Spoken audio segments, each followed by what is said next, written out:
Seperti permata ku di matamu, kau jadikanku milik kesayanganmu.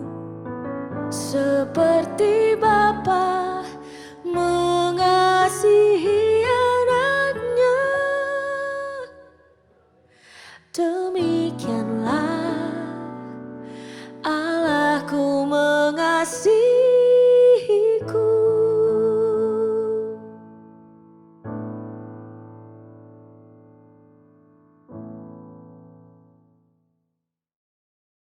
Puji Tuhan, salam sejahtera dalam kasih Tuhan Yesus Kristus.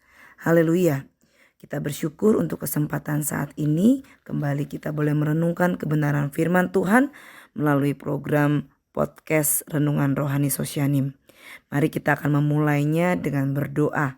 Bapa yang baik, Tuhan Yesus, terima kasih untuk segala kebaikan Tuhan yang membawa kami ada sebagaimana kami ada saat ini. Semua karena kebaikan anugerah Tuhan.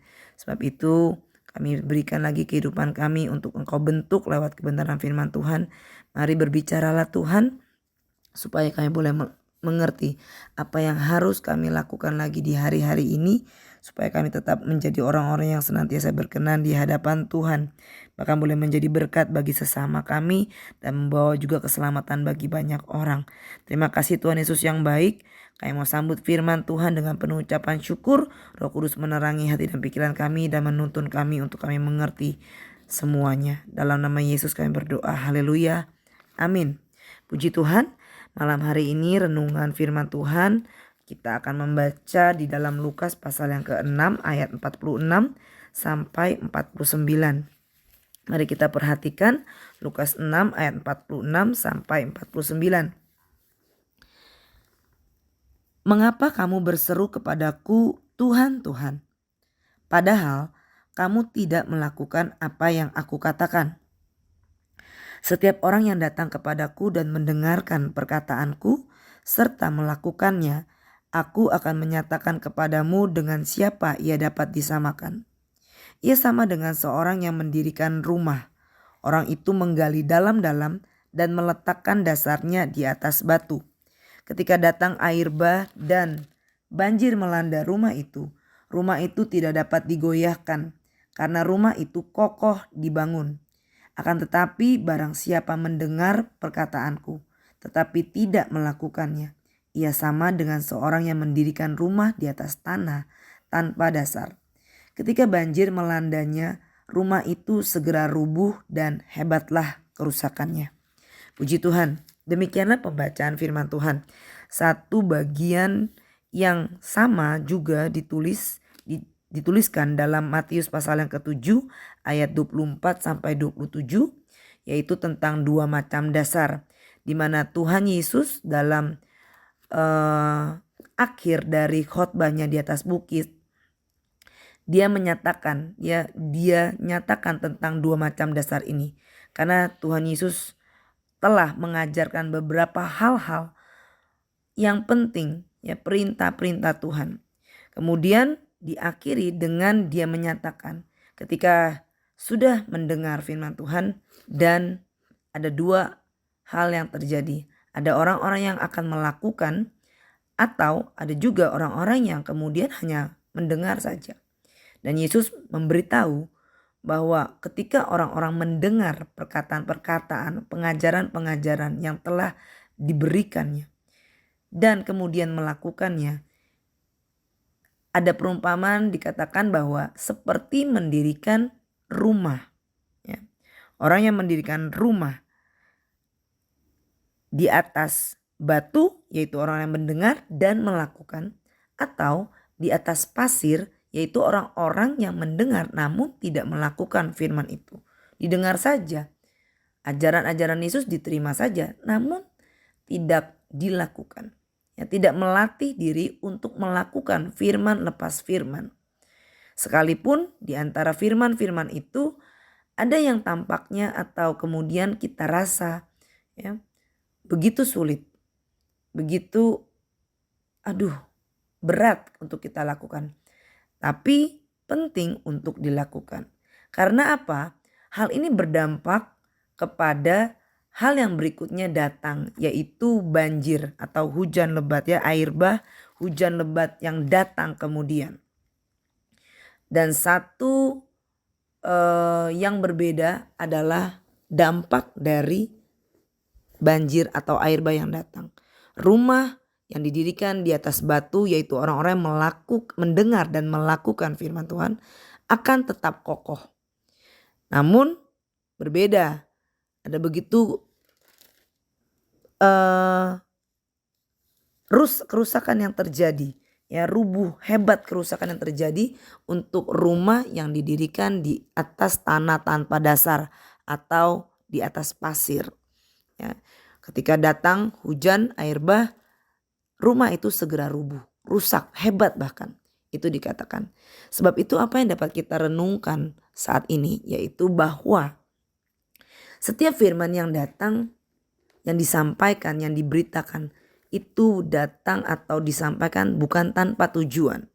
Dalam kitab Yesaya dikatakan firman yang keluar dari mulutku akan melaksanakan apa yang disuruhkan kepadanya. Dan kalau kita baca di dalam 2 Timotius pasal yang ketiga, ya, bahwa setiap tulisan yang diilhamkan Allah, ya, yaitu Alkitab, firman Tuhan yang dituliskan, diilhamkan, ya, karena Tuhan, itu bermanfaat, punya tujuan. Di antaranya kalau di dalam 2 Timotius itu dikatakan segala tulisan yang diilhamkan Allah memang bermanfaat untuk mengajar, untuk menyatakan kesalahan, dan untuk memperbaiki kelakuan, dan untuk mendidik orang dalam kebenaran. Dengan demikian tiap-tiap manusia kepunyaan Allah diperlengkapi untuk setiap perbuatan baik. Allah rindu bahwa umat-umat ciptaannya ini menjadi orang-orang yang rajin berbuat baik. Sebab itu kita perlu melatih kehidupan kita untuk menjadi pelaku-pelaku firman. Karena akan ada masa yang begitu sukar, seperti juga firman Tuhan katakan, akan ada air bah, banjir, yaitu tantangan-tantangan kehidupan yang bisa merusak iman, merusak karakter orang-orang percaya. Namun kalau kita senantiasa melatih otot-otot rohani kita untuk belajar mendengar firman dan kemudian melakukannya, kita akan menjadi orang-orang yang tetap kuat, bahkan terus semakin kuat. Puji Tuhan, untuk menyatakan terus kemuliaan Tuhan. Ya, Tuhan akan pakai kehidupan kita menjadi berkat, menjadi orang-orang yang kuat di dalam Tuhan. Oleh sebab itu, renungan firman Tuhan datang saat ini untuk kita boleh belajar terus. Ya, apa yang kita dengar dari firman Tuhan bukan sekedar kita dengar, kita terima, ya, dan tidak kita lakukan apa-apa. Namun kita belajar melakukannya. Sesulit apapun itu, mungkin berat, namun kita belajar melakukannya. Percaya kita boleh menjadi orang-orang yang kuat. Sehingga kalau datang hal-hal yang lebih berat lagi atau tantangan-tantangan yang begitu luar biasa di akhir zaman ini, kita bukan menjadi orang-orang yang lemah. Tapi kita sudah terbiasa untuk melakukan firman Tuhan dan menjadi kuat. Puji Tuhan, sebab itu kita berdoa, Tuhan yang sendiri juga akan menolong kita, terus mengingatkan kita untuk dapat menjadi pelaku-pelaku firman. Firman Tuhan yang singkat ini namun perlu kita lakukan. Ya, kita belajar dan terus meminta perlindungan, meminta pertolongan dari Tuhan. Kita berdoa mengakhiri renungan malam hari ini. Kami bersyukur Tuhan untuk peringatan yang Tuhan berikan bagi setiap kami. Atau apapun yang Tuhan sudah sampaikan saat ini. Tuhan, kami melihat, kami merasakan bahwa Tuhan begitu merindukan kami menjadi orang-orang yang kuat di dalam Tuhan. Karena kami tahu lewat firman Tuhan ada begitu banyak tantangan-tantangan yang kehidupan yang akan mencoba menggoyahkan kami. Ya, keluar dari rancangan keselamatan Tuhan. Tapi Tuhan mau kami tetap ada di dalamnya. Sehingga kami boleh belajar terus, kami harus melatih terus otot-otot rohani kami untuk menjadi pelaku-pelaku firman Tuhan. Sebab itu mampukan kami Tuhan, ingatkan kami untuk kami boleh terus menjadi orang-orang yang berkenan di hadapan Tuhan. Sebab itu setiap kelemahan-kelemahan yang mungkin kami alami atau kami saat ini sedang alami, Tuhan tolong kami. Tuhan mampukan kami tetap bersyukur, tetap berharap kepada Tuhan. Sehingga Tuhan akan pulihkan kami, Tuhan akan sehatkan kami, Tuhan akan segarkan kami, Tuhan akan hiburkan kami. Firman Tuhan sungguh-sungguh menjadi kekuatan bagi setiap kami. Sebab itu kami berdoa dan dengan penuh ucapan syukur kami terima dengan lemah lembut setiap perkataan firman Tuhan. Kami akhiri dan Tuhan akan memberkati setiap pekerjaan kami, rumah tangga kami, keluarga kami, pendidikan kami, pelayanan pekerjaan Tuhan, semuanya ada dalam kebaikan-kebaikan Tuhan. Terpujilah nama Tuhan kekal selama-lamanya. Kami berdoa dan mengucap syukur di dalam nama Tuhan Yesus Kristus. Haleluya. Amin.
Gerejaku adalah rumahku,